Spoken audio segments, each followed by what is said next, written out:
I am so freaking proud of myself. I turned on my camera today and it had 4% battery, and my second battery was actually charged and ready to go. Guys, I just finished my pitch. I did it! Yay! It was really, really cool. Being that our business is gaming related and being that it's also a publication, people in our program didn't get it a lot of the time because we weren't a traditional product, we weren't a traditional service, and on top of all that, we were gaming, which just made it even harder for anyone to wrap their heads around. But through this whole process and through explaining it over and over and over again, I think we got really, really good at telling people what exactly we really were doing and why we were doing it. I feel so inspired tonight that I wanted to tell you guys some of the things I've learned as a young entrepreneur and some of the things I've really taken to heart and pass along some of this knowledge as well. And we're also doing this Casey Neistat style.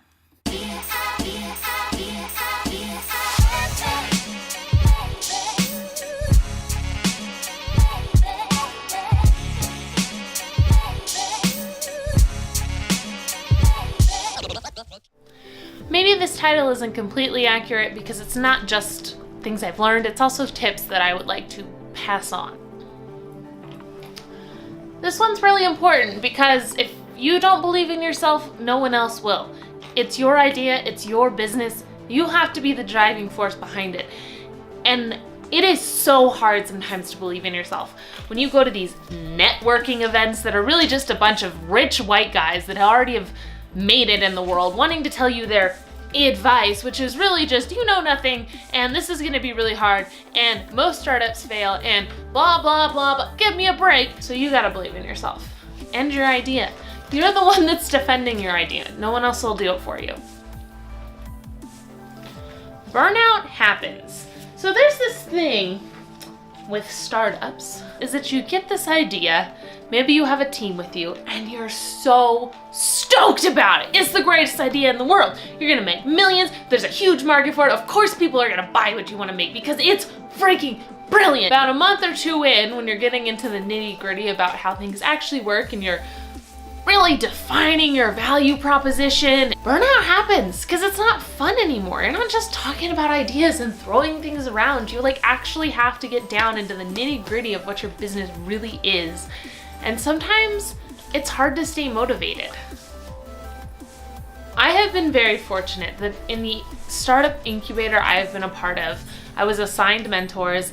We regularly had advisors come in and talk with us. We had coaches come in and do sessions, and so I met a lot of people and I was able to talk through my idea with a lot of people. If you're not in a position where you have that kind of network already, build it yourself. These people are going to be invaluable to you. Meeting with them on a weekly basis, or for some of them just meeting with them even once, did so much for our company and helped us grow our idea, open our eyes to new things that we hadn't thought of.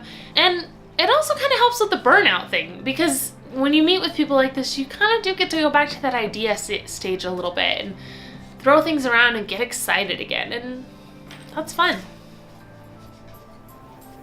Now, you might have a brilliant idea and it might just be you, and it's totally fine to start whatever company you want on your own. But at some point, you're gonna need a team. You can't do it on your own. Find yourself good teammates because they will make the difference on whether or not your company will succeed or fail. Among other things like a good revenue model and other business terms.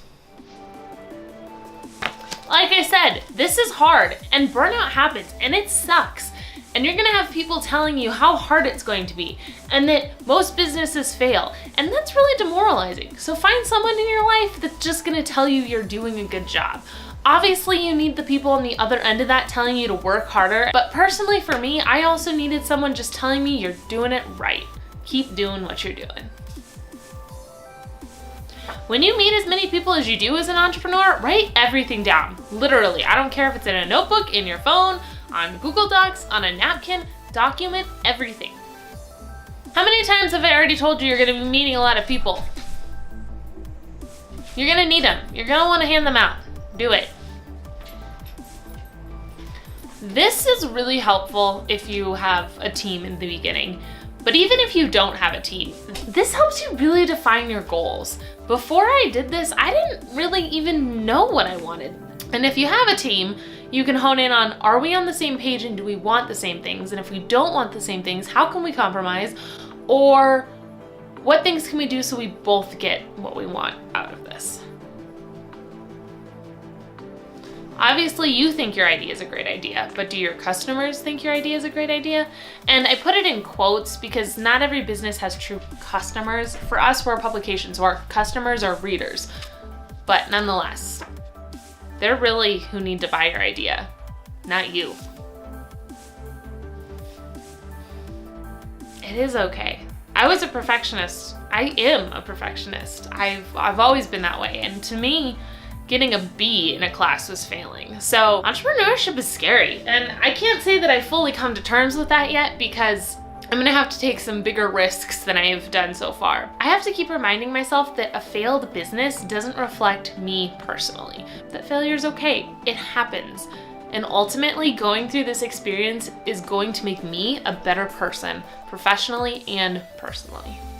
So guys, those are my tips / things that I have learned as a young entrepreneur. I hope you found them interesting. I just felt so inspired after my pitch today that I wanted to tell you some of the things that were on my mind, and I hope someone gets some use out of this. Don't forget to hit that like button and subscribe if you haven't already. I usually put videos out on Monday, but right now it's Vlogmas, so I'm vlogging almost every single day. Thank you so much for watching, and I will see all you lovely Martians tomorrow. Bye-bye!